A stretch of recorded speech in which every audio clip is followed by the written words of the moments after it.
ব্যাগও নিয়ে আইছে। আজকে বিকালবেলা যখন নদীর কূলে যাই তখনই মেঘ দেখে ভাবছিলাম আজকে বৃষ্টি হওয়ার সম্ভাবনা আছে। অনেকেই বলছিল শুক্রবার অথবা শনিবারে বৃষ্টি হইতে পারে, কিন্তু আজকে বৃষ্টি হয়ে যাবে এটা অনেকেই কল্পনা করে নাই। যখন বিকালবেলা নদীর কূলে যাই তখন আকাশে হালকা মেঘ ছিল।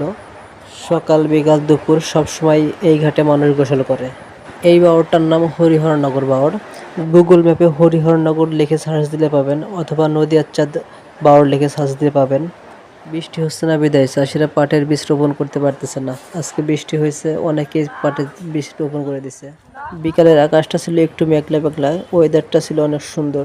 ইতিমধ্যে একজনের গোসল করা শেষ, আর বাদ বাকি যারা পানিতে আছে তারা ভিডিও করা দেখে চিৎকার করতেছে, বলতেছে ওই দেখ ওই দেখে ভিডিও তৈরি করতেছে। আর প্রথমে যে মাছটা দেখাইছিলাম ওই মাছটা এখন দেখতে পারবেন।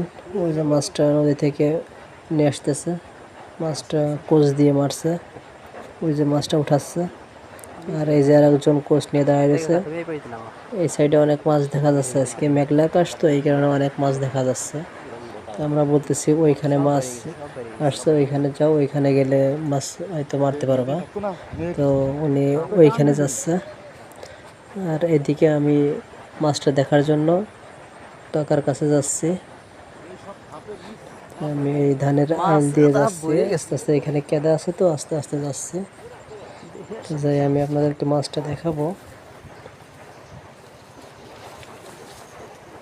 এই যে মাছটা ভালোই, মাছটা একটু বড় আছে। মাছটা এবার উপরের দিকে নিয়ে আসতেছে। এই যে মাছটা দেখেন।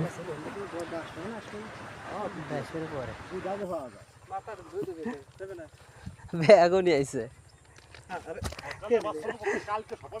যদি ভিডিওটা ফেসবুক থেকে দেখেন তাহলে অবশ্যই একটা লাইক দিবেন, আর যদি ইউটিউব থেকে দেখে থাকেন তাহলে চ্যানেলটা অবশ্যই সাবস্ক্রাইব করে দেবেন। ইউটিউব লিংক আমি অবশ্যই কমেন্টে দিয়ে রাখবো। এই পাশে যে মাছগুলা দেখা যাচ্ছিল ওই মাছগুলা দেখা যাক দেখি কুবাইতে পারে কিনা।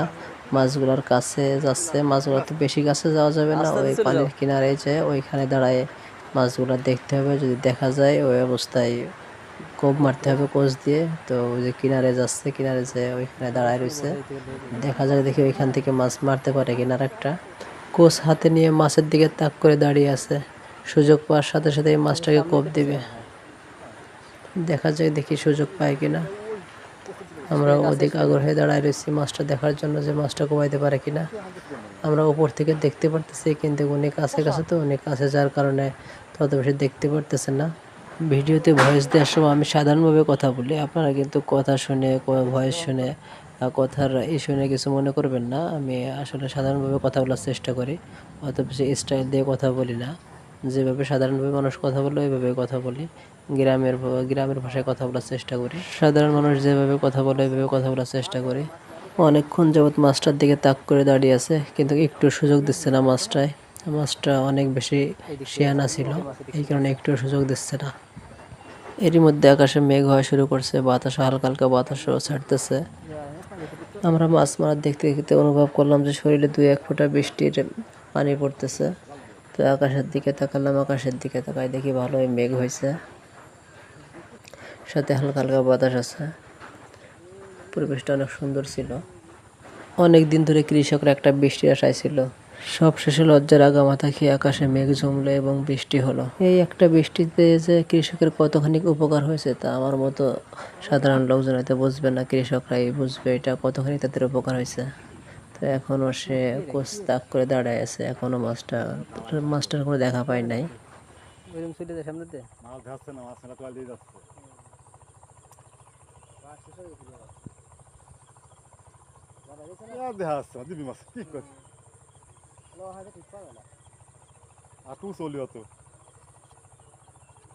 উপর থেকে আমরা মাছটিকে দেখতে পারতেছি, কিন্তু নিচে এই যে কাছে যে গেছে সে মাছ দেখতে পারতেছে না। আসলে কাছে গেলে মাছ বোঝা যায় না, পানির মাছ তো কাছে গেলে দেখা যায় না, আর উপর থেকে স্পষ্টভাবে দেখা যায়।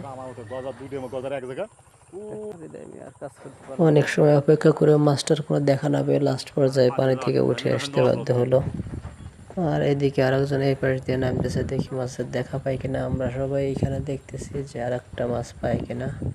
আকাশে মেঘ, এর মধ্যে প্রচুর বাতাস, তারপরে 2-1 ফোঁটা বৃষ্টির ফোঁট পড়তেছে। তারপরও আমরা সবাই অপেক্ষা করতেছি যে আর একটা মাছের দেখা পাই কিনা।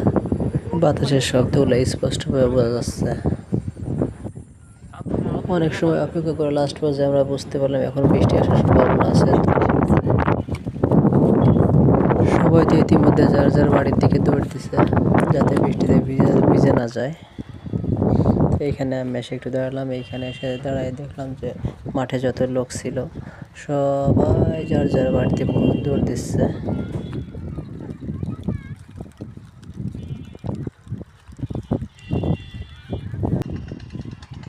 কিছু লোক বিকেলবেলা নদীর কূলে আসে, কিছু লোক আসে তাদের গরু ছাগল নিয়ে গরু ছাগলকে ঘাস খাওয়ানোর জন্য, আবার কিছু চাষিরা আসে তাদের জমি দেখার জন্য। এইটা মেন রোড থেকে নদীতে আসার রাস্তা। এই রাস্তা দিয়ে সবাই নদীর কূলে আসে। তারপরে সবকিছু সন্ধ্যার পরে শুরু হলো বৃষ্টি। অনেকক্ষণ যাবত বৃষ্টি হলো। সন্ধ্যার পর থেকে বৃষ্টি হয়েছে, 8:30 পর্যন্ত প্রায় বৃষ্টি হয়েছে, অনেকক্ষণ বৃষ্টি হয়েছে।